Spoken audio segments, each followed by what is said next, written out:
माँ की अनमोल ममता की कहानी। रात के 2 बज रहे थे, फ़ोन की रिंग बजती है। 26 साल का आनंद नींद से जाग बड़ा खुश होकर फ़ोन को रिसीव करता है। खुश इसलिए होता है क्योंकि उसकी नई नई गर्लफ्रेंड बिना टाइम देखे कभी भी उसको फ़ोन कर देती है। फ़ोन की दूसरी तरफ से आवाज़ आती है, जन्मदिन मुबारक हो बेटा, आज मेरा बेटा पूरे 26 साल का हो गया है। मैं बहुत खुश हूँ। माँ की आवाज़ सुनते ही आनंद के चेहरे के एक्सप्रेशन बदल जाते हैं। वो गुस्से में बोलता है, माँ तुझे समझ नहीं आता क्या? इतनी सी बात के लिए मेरी नींद खराब कर दी। यह बात तो तू मुझे सुबह भी बोल सकती थी। इतना कहकर वह फ़ोन काट देता है। थोड़ी देर बाद फिर से फ़ोन की रिंग बजती है।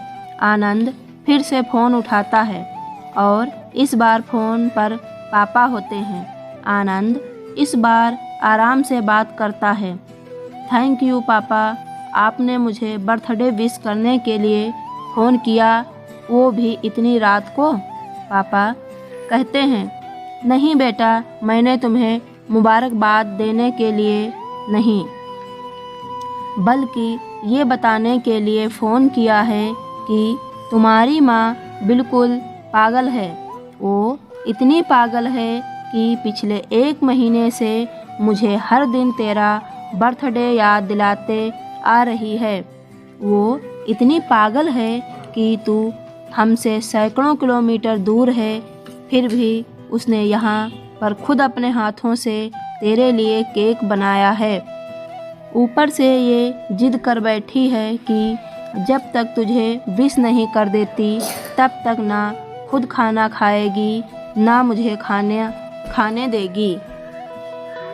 आनंद सब ध्यान से सुन रहा था और उसे ये महसूस भी हो रहा था कि उसने अपनी माँ को हार ग्रांटेड ले लिया था। वो बोला, नहीं पापा, माँ बिल्कुल पागल नहीं है। पापा कहते हैं, नहीं बेटा, तू अपनी माँ के पागलपन को नहीं जानता। मैं जानता हूँ, वह तो 26 साल पहले ही पागल हो गई थी जब डॉक्टर ने उसे कहा था या तो हम बच्चे को बचा सकते हैं या आपको। उसने बिना 1 सेकंड भी सोचे बच्चे को बचाने का फैसला ले लिया और मुझे भी कसम देकर उस फार्म पर साइन करने के लिए मना लिया था जिस पर लिखा था उसकी ज़िंदगी इस ऑपरेशन से खतरे में है और अगर उसे कुछ होता है तो उसके जिम्मेदार डॉक्टर नहीं होंगे। अब तू ही बता, बिना तुझे देखे जो औरत तेरे लिए मरने को तैयार हो जाए उसे हम पागल नहीं कहेंगे तो क्या कहेंगे? इतना कहकर पापा ने भी फ़ोन रख दिया। आनंद ने भी अब यह महसूस किया था कि वह जो कर रहा था वो भूल नहीं, गुनाह था। हाँ, एक बार किसी इंसान को दुख दो तो कोई बात नहीं, लेकिन भगवान को दुख देना गुनाह ही होता है और माँ भगवान से कम नहीं होती।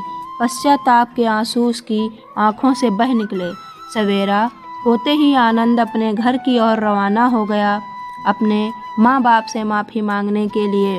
घर पहुँचते ही उसने पहले माँ से माफ़ी मांगी, जिसने उसे गले से लगा लिया। फिर वह अपने पापा से माफ़ी मांगने लगा। पापा ने कहा, कोई बात नहीं बेटा, जा तू वापस चला जा। तेरी माँ हमेशा कहती थी कि तू उसे बुढ़ापे में संभालेगा, लेकिन मैं उसे समझा दूंगा। जैसे आज तक मैं उसे संभालते आया हूँ वैसे ही आगे भी उसका ख्याल रखूँगा। उसे भी यह समझ लेना चाहिए, जो बेटा उसके एक फ़ोन करने से परेशान हो जाए वह उसे उम्र भर क्या संभालेगा। बाप की ऐसी कड़वी बातें सुन आनंद की आँखों से आंसू बहने लगी।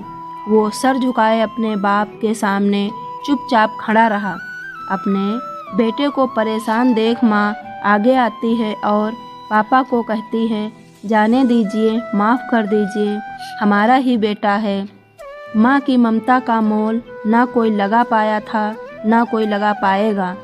9 महीने प्रसव की पीड़ा सहन करके हमें नई जिंदगी और इस दुनिया में लाने वाली माँ ही हमारी हर गलती को माफ़ कर देती है। दोस्तों, अगर मेरी कहानी पसंद आए तो प्लीज़ लाइक, कमेंट, शेयर और सदस्यता ज़रूर